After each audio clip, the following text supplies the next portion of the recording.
Sabi nga nila, rice is life. Pero alam nyo bang may bigas na sa Pilipinas lang matatagpuan? Healthy na Pinoy pa ang lasa. Ang tinawon rice ng Ifugao. Mangan kisu. Mas matamis yung lasa kumpara dun sa mga ordinaryong rice na natitikman natin. Mas malambot yung kanin.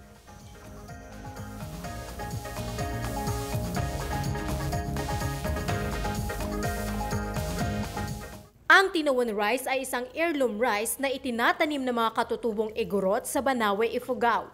Ang ibig sabihin ng tinawon sa salitang English, once a year. Isang beses lang sa isang taon nito itinatanim o ika nga, one crop. Dahil sa kakaiba nitong aroma, lasa at texture, ine-export din ito sa ibang bansa gaya ng Amerika. Katunayan tuwing Abril, ipinagdiriwang ng mga lokal dito ang Imbaya Festival.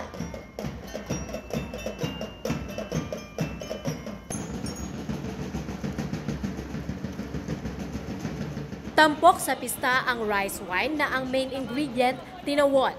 Specialty raw ng mga lokal dito ang paggawa ng best rice wine of the town.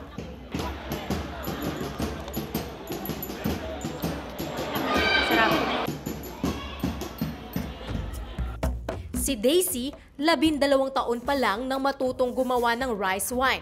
At kahit naging OFW sa loob ng 2 dekada, hindi niya nakalimutan ang paggawa ng rice wine. Yung lolo ko, isa siya sa pinaka-oldest na mumbaki dito sa amin sa Banawe.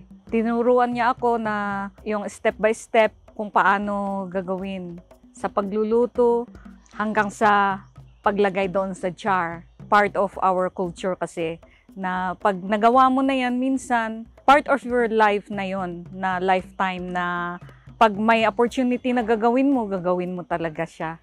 Itinuro sa amin ni Daisy ang paggawa ng tinawon rice wine.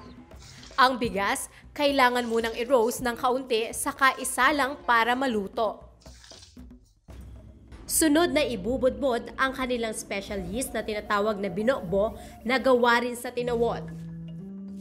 Ganito lang siya, very easy. Spread lang po. Spread lang po. Basta ilagay mo lang, hindi yung sobra. Ano po bang mangyayari kapag sumobra? Mag-iiba ang lasa din pag sumobra yung yeast niya. So, after na nalagyan lahat, kailangan gawin nating baliktarin natin. Ma'am, sa tingin niyo po bakit kailangan na may pagpatuloy yung paggawa ko nitong rice wine? It's part of our culture, so kailangan pag-aralan namin na kahit na moderno na lahat ng mga tao, kailangan may nakakaalam din. Kaya lang ang problema ngayon, bihira sa mga kabataan ang gustong gawin ito. Kapag naibudbud na ang yeast sa kanin, ilalagay naman ito sa jar. The best, 7 days. 7 days. Kasi masarap din siya. Pwedeng kainin ng mga bata. At syempre, tinikman ko ang ipinagmamalaki nilang rice wine na unang ginawa ni Daisy. Matamis tong rice wine and at the same time, nalalasahan ko rin yung parang medyo nasunog na bigas. Masarap tong rice wine nila. Tignan nyo yung buti niya.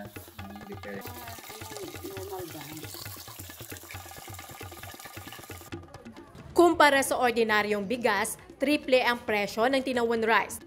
Ayon mismo sa alkalde ng Ifugao, malaking hamon ang patuloy na produksyon ng tinawon. Nanganganib na kasi itong maubos at hindi na matikman kung mapapabayaan. Ang ilang lokal dito, mas pinipili na nga raw magtanim ng ordinaryong palay. Because of the growth of population and there is already a sudden change in the climate change which affects the fertility and productivity of the tinawon rice, yun po, kumukonti na po ang production ng tinawon. That's why I said there are only areas being selected for the plant of tinawon rice. Bukod sa climate change, isa rin sa itinuturing na problema ang irigasyon o patubig sa palayan. If you observe that there's already a dryland rice field because of no water flowing over the rice field, lack of supply water to the rice field, there are damaged source irrigations which some have not yet reconstruct.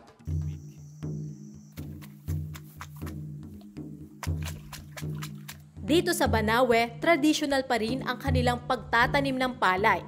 Yung diferensya po ng tinawon rice or native rice comparing sa mga commercial rice is that yung sa amin, yung rice namin dito is organic siya. Hindi namin ginagamitan ng chemical fertilizer kasi yung tinawon namin is talagang mabango, soft at saka maganda sa katawan. Yan yung pinaka-the base na native rice dito sa amin.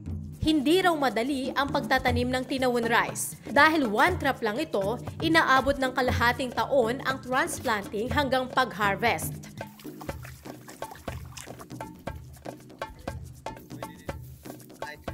Mga babae ang kadalasang nagtatanim, habang ang mga lalaki naman ang nakatoka sa paghahanda ng bukid tulad ng ginagawa ni Oliver.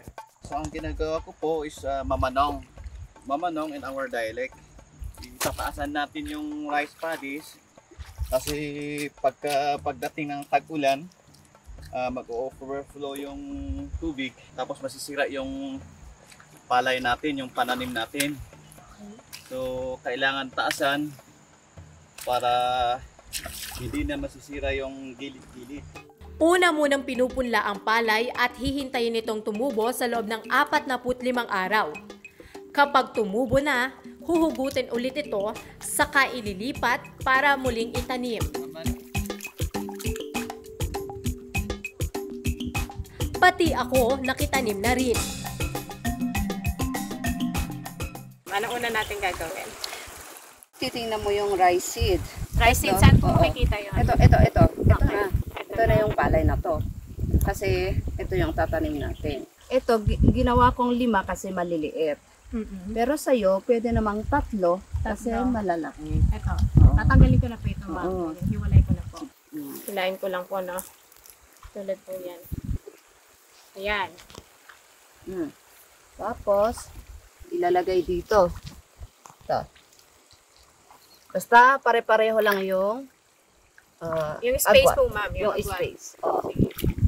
Gano'ng kalalim po? Basta yung ano niya, yung roots niya, sa lupa. Talagang nabaon po. Oo, nabaon sa Ganyan. lupa. Ayan. Tapos yung next, di ba, nilagay mo yung first layer.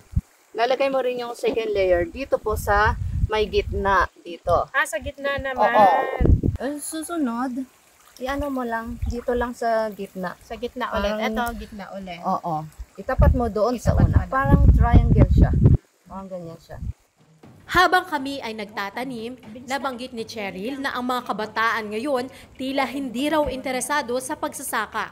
Yan nga ang problema. Kasi pag yung mga bata, kahit may ibigay kang pera sa kanila, parang tinatamad. Ayaw Ayaw na nilang po nila. subukan. Oo. Kaya siguro sa susunod na taon, hindi namin alam kung gusto pa ng mga bata na magtanim. Kasi kung hindi natin i-preserve yung rice terraces natin, mawawala din ang tapos useless din. E di, anong gagawin natin sa mga yung rice fields namin? Saka syempre yung supply din po, ma'am, ng tinawon. Diba? Oo. Dito lang itinatanim sa Ifugao. Opo. E di, kung hindi tayo magtatanim, mauubos.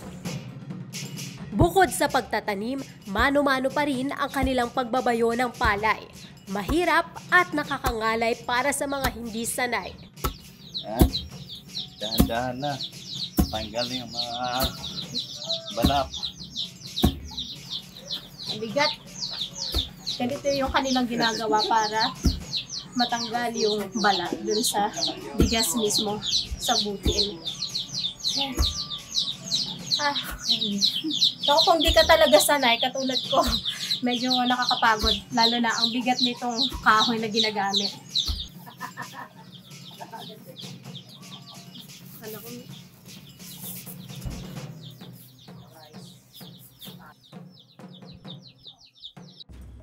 Pagsasakang isa sa ating pangunahing kabuhayan at nasa top 8 rice producer ang Pilipinas sa buong mundo. Pero malaking banta rito ang mga epekto ng climate change. Kamakailan lang, idineklara ng Philippine Atmospheric, Geophysical and Astronomical Services Administration o PAGASA ang El Nino na pwedeng maramdaman hanggang sa susunod na taon. Ayon sa World Meteorological Organization o WMO, ang El Niño ay isang climate pattern na nauugnay sa pag-init ng temperatura sa ibabaw ng karagatan sa Central at Eastern Tropical Pacific Ocean. Ibig sabihin, mas nagiging mainit ang panahon at tagtuyo. Maaari rin itong magdulot ng matinding pag-ulan sa ibang panig ng mundo. Sa Pilipinas, huling naranasan ng El Niño noong last quarter ng 2018 hanggang third quarter ng 2019 na nagdulot ng water crisis. Tinatayang aabot sa 7.96 billion pesos ang danyos ng nagdaang El Niño sa agrikultura ayon sa Department of Agriculture. For the El Niño, kung titingnan natin historically, malaki yung damage sa rice and corn nung strong and severe. Pero yung projection ng Pag-asa, there will be about 50% strong. So yun ang pinaghahandaan ng Department of Agriculture when it comes to El Niño. And all the necessary interventions ay again na-coordinate natin with our regional field offices so as to ensure na responsive tayo dito sa magiging epekto ng El Niño. Nag-declare na ang Pag-asa and based on them, it will persist until early parts of 2024. Nabanggit din nila ang hinaing ng mga magsasaka sa patubig.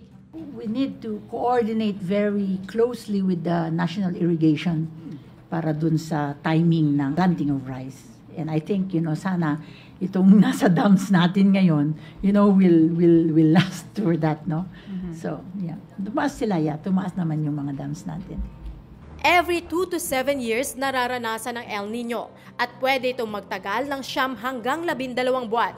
Kasalukuyan na itong nararanasan sa bansa. Ang pinakaapektado, ang mga magsasaka na madalas nalulugi at nawawalan ng kita. Kapag ganitong El Niño, apektado rin ang rice production na posibleng bumagsak ng 30% ayon sa Philippine Chamber of Agriculture and Food Incorporated. Target ng Department of Agriculture na gawing 100% rice self-sufficient ang Pilipinas pagsapit ng 2027 sa tulong ng Masagana Rice Program ng pamahalaan. Sa inilabas na report ng Philippine Statistics Authority o PSA noong November 2022, nasa 81.5% ang rice self-sufficiency ng Pilipinas. Mas mababa ito kumpara sa 85% rate sa nakalipas na taon. At tuwing apektadong supply ng bigas, isang solusyon ng ating pamahalaan ang pag-aangkat ng bigas mula sa ibang bansa. Ang inaasahan ding mababang presyo ng bigas o 20 pesos kada kilo na ipinangako ng Administrasyong Marcos, imposible pa raw matupad. As of now, parang hindi pa natin yan ma-achieve. But in the long run, pagka talagang gumanda ang ating productivity, and that is what DA is really aiming for, the government is aiming for, posible yan na nabababa. Pero sa mga nangyayari ngayon, fertilizer cost, fuel cost, tapos itong mga El Niño, back-to-back typhoons natin, hindi natin makikita yan in the short run. Marami rin daw ang nasasayang na bigas sa ating bansa. Ayon sa isang opisyal ng Department of Agriculture Philippine Rice Institute, 2 kutsara ng kanin ang nasasayang ng bawat Pilipino kada araw. Katumbas ito ng 7.2 billion pesos sa isang taon. Kaya naman iminumungkahi nila ang half-cup serving ng kanin na kayang ubusin, lalo na't nagkakaroon ng problema sa supply at presyo ng bigas. Kaya naman patuloy na sinisikap ng lokal na pamahalaan na itaguyod ang kultura ng pagtatanim ng tinawon. There is an initiative and effort that is coordinated to one cooperative. That cooperative is existing until now. Sila po ang nagmamanage, nakikipag-coordinate sa selected barangays to continue planting the tinawon rice. Isa lang ang tinawon rice na ipinagmamalaki ng Pilipinas na sariling atin kung hindi ito mabibigyan ng laban sa marahas at pabago-bagong panahon at hindi ipagpapatuloy ang pagtatanim ng susunod na henerasyon, maaring hindi na ito matitikman sa mga susunod na taon. Mula rito sa Banawe, Ifugao, ako si Lilian Tiburcio para sa DigiDocu ng GMA Integrated News.